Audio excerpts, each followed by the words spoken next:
Bienvenidos a nuestro canal Descifrando el Tiempo, donde exploramos los guerreros de élite más letales de la historia. Hoy descubriremos a los Arditi. El fuego de artillería retumba en la distancia, el lodo y la sangre cubren el campo de batalla. De repente, de la nada, aparecen soldados de élite con puñales en la mano y granadas en el cinturón, avanzando sin miedo hacia las líneas enemigas.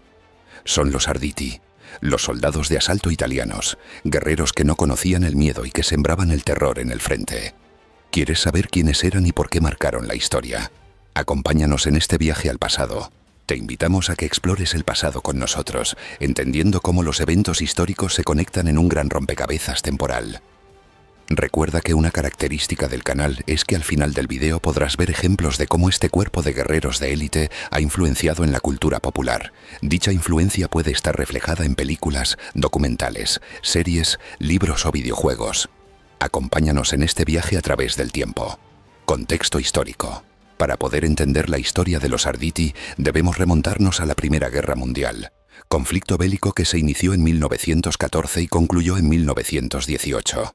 La idea del ardito surgió en 1914, donde a cada regimiento del Regio Ejército, que viene a significar Real Ejército, se le fue encomendada la tarea de crear un grupo de exploradores para operar detrás de las líneas enemigas, con los primeros Arditi siendo adiestrados en Esdrica di Manzano, Udine, Italia.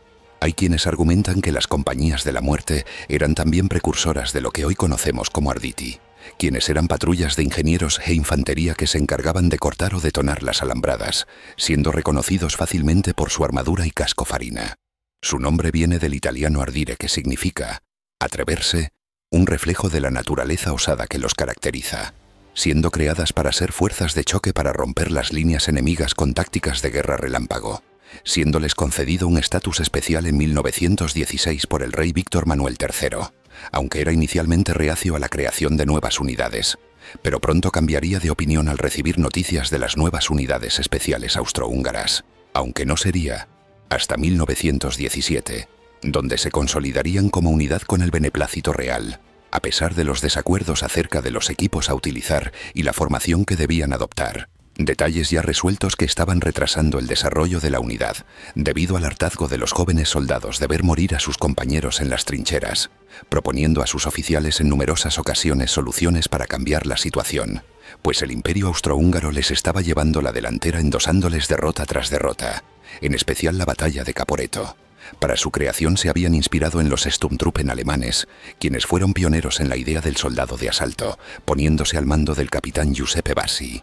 Métodos y tácticas. Debemos recordar que los Arditi, a pesar de ser unidades de infantería, tenían un entrenamiento muy distinto a la infantería ordinaria. Reclutamiento y entrenamiento. Se les escogía de entre los más osados y mentalmente aptos. Usualmente se les seleccionaba entre los Bersaglieri y los Alpini, unidades conocidas tanto por su fuerza física como por sus conocimientos de montaña, respectivamente, que no mostrasen perturbación alguna hacia el sonido de los obuses y se los sometía a entrenamientos muy rigurosos y estrictos, entre los cuales estaban las largas marchas con alimentación limitada y poco descanso. Iban armados únicamente con dagas y granadas de mano, adiestrados especialmente en su uso, a moverse sigilosamente por territorio enemigo y a ser capaces de escalar con fluidez y rapidez, esencial para el territorio ítalo-austrohúngaro. Todo ello contribuía a una formación de soldados dispuestos a matar sin la más mínima consideración o vacilación. Había soldados que incluso llegaban a morir durante su entrenamiento, a menudo por las esquirlas de las granadas, debido a que el entrenamiento era muy realista, aparte de riguroso. Métodos y tácticas de ataque. Los Arditi operaban en pequeñas unidades compuestas de 10 a 50 hombres, que atacaban con rapidez y sorpresa, destacando su asalto relámpago a trincheras. El mismo se dividía en 5 fases. Primero bombardeaban con artillería, debilitando al enemigo. Después avanzaban rápido en grupos pequeños, aprovechando la confusión del enemigo para acometer una relampagueante infiltración. A continuación usaban granadas para despejar la posición y combate cuerpo a cuerpo, basado en las técnicas Fiore dei Liberi o Flor de Batalla tan populares en el medievo, para eliminar a los supervivientes y finalmente mantener la posición hasta la llegada de la infantería regular.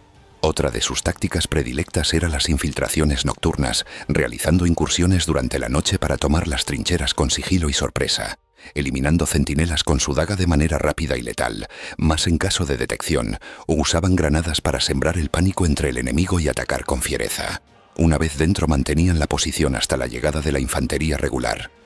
En ciertas operaciones utilizaban lanzallamas para incinerar las trincheras y sembrar el pánico entre los soldados enemigos, junto con el empleo de cargas explosivas para destruir nidos de ametralladoras enemigas, abriendo brechas entre los alambres de púas y barricadas y colapsar refugios subterráneos. Armamento específico. Si bien no eran reacios a usar cualquier armamento que tuviesen a mano para asegurar la victoria, preferían las armas ligeras y de corto alcance, efectivas en espacios cerrados y combate a melee, destacando entre su equipamiento la daga Arditi, su arma icónica y seña de identidad, el revólver Bodeo 1889, granadas SRMC con estas dos ideales para combate en espacios cerrados, también hacían uso del fusil Carcano, carabinas cortas usadas para despejar la trinchera y en el caso de estas últimas, más idóneas en espacios estrechos y finalmente, el lanzallamas Shield. Factores psicológicos y morales. El formidable éxito que tuvieron los Arditi no solamente era fruto de sus capacidades físicas, sino también psicológicas, infundiendo miedo y terror en los enemigos, causando que se rindieran sin resistencia. Se los inculcaba un fuerte sentido de camaradería, orgullo y superioridad causando, pese al respeto que generaban por su formidabilidad y brío, desconfianzas y recelos en otras unidades del ejército italiano. Indumentaria. Su vestimenta estaba diseñada para la intimidación y la practicidad, consistiendo en una chaqueta de tela corta gruesa de color verde oliva o gris verde, camisa y bufanda negra, a menudo portando llamas verdes en las insignias de las solapas y en el brazo izquierdo, una insignia con las letras V y M, que significaba Víctor Manuel, una forma de mostrar que esta unidad existía por medio del beneplácito real y un fez idéntico a los Bersaglieri. A veces llevaban armadura y un casco Adrián M 1915 modificado que a menudo pintaban de negro o añadían llamas. Algunos miembros solían llevar gorras de tela. Llevaban también botas de cuero con polainas y eliminaban o ponían elementos de su indumentaria dependiendo de la situación como el clima o el tiempo, a la par que cartucheras y mochilas ligeras. Si te está gustando este video y quieres más contenido como este, no olvides suscribirte y activar la campanita para no perderte nada. Grandes hazañas. Los Arditi fueron los protagonistas de numerosas contiendas durante la Primera Guerra Mundial, contando entre sus principales hazañas las siguientes. Monte San Gabriele. Acontecida en 1917, en el frente de Isonzo, esta sería la batalla que arrancaría la reputación por la que serían conocidos. Tras haber sido vencidos por los austrohúngaros en Caporetto, el ejército italiano se batió en retirada dirigiéndose al Monte San Gabriele, donde planearon su siguiente movimiento. Al caer la noche, un grupo de Arditi del 3er Batallón de Asalto se infiltraron en las líneas enemigas, asesinando con precisión letal a los centinelas y tomaron la trinchera principal, resistiendo varios contraataques austrohúngaros hasta que llegaron los refuerzos italianos. No fue una gran victoria, pero sí el inicio de su leyenda. Batalla del Solsticio. Del 15 al 23 de junio de 1918, el ejército austrohúngaro marchó hacia el río Piave, siendo el nombre alternativo de esta batalla la Batalla de Piave, aprovechándose de la salida de Rusia en 1917, con los Arditi siendo enviados a reforzar la línea italiana y evitar la ruptura. Asolados por un bombardeo enemigo, no esperaron órdenes y se lanzaron a la carga.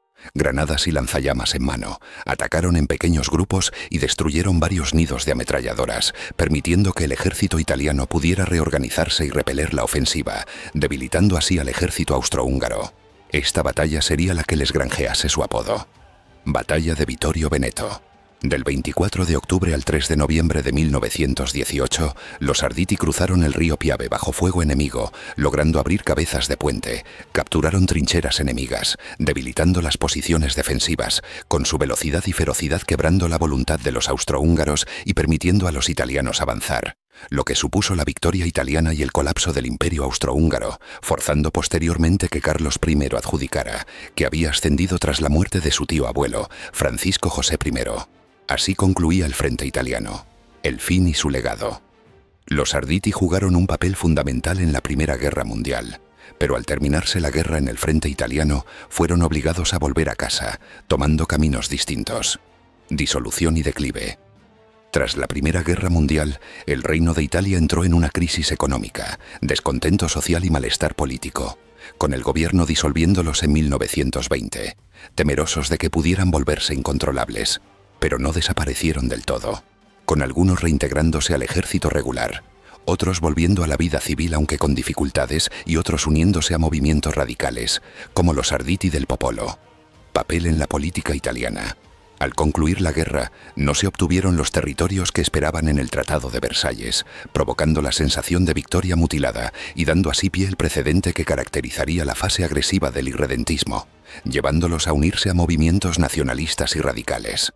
Uno de los episodios más notorios fue la ocupación de Fiume en 1919, en el que un grupo de 2.500 Arditi liderados por Gabriele D'Annunzio ocuparon Fiume sin disparar ni una sola bala y sin el consentimiento del gobierno italiano, gobernando Fiume bajo el nombre de la Regencia Italiana del Carnaro hasta 1920, debido a su deposición e inspirando al movimiento fascista.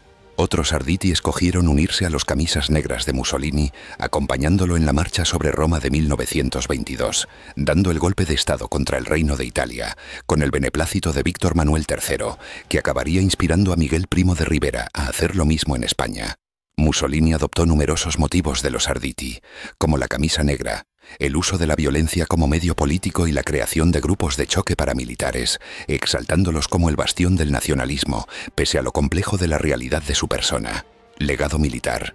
Pese a dejar de existir como unidad, sus tácticas y espíritu influyeron en el desarrollo de unidades de élite italianas en la Segunda Guerra Mundial y más allá, por ejemplo, en la creación de X+, una unidad de comandos navales con un elevado entrenamiento, y el regimiento paracaidista Folgore, que usó tácticas muy similares a las empleadas por los Arditi en sus contiendas.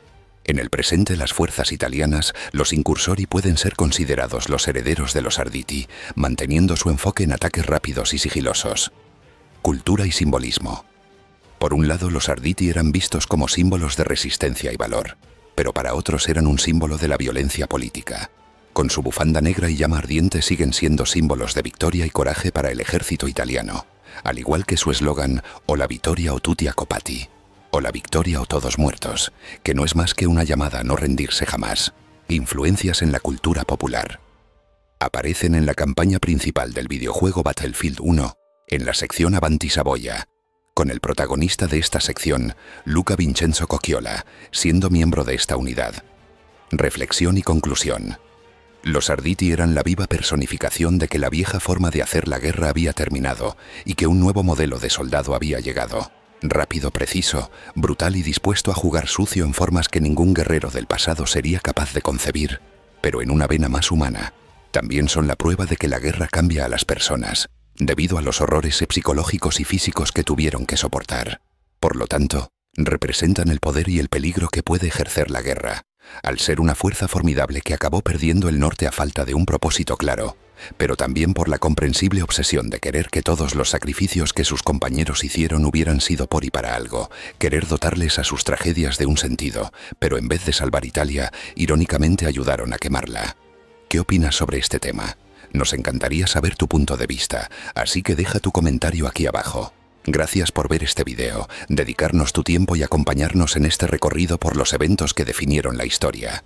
Si deseáis saber más historias fascinantes sobre la historia militar que le dieron un giro a la historia, no olvidéis suscribiros, activar la campanita para no perderos nada y darle like. A ti no te cuesta nada y a nosotros nos ayuda muchísimo. Hasta la próxima en Descifrando el Tiempo.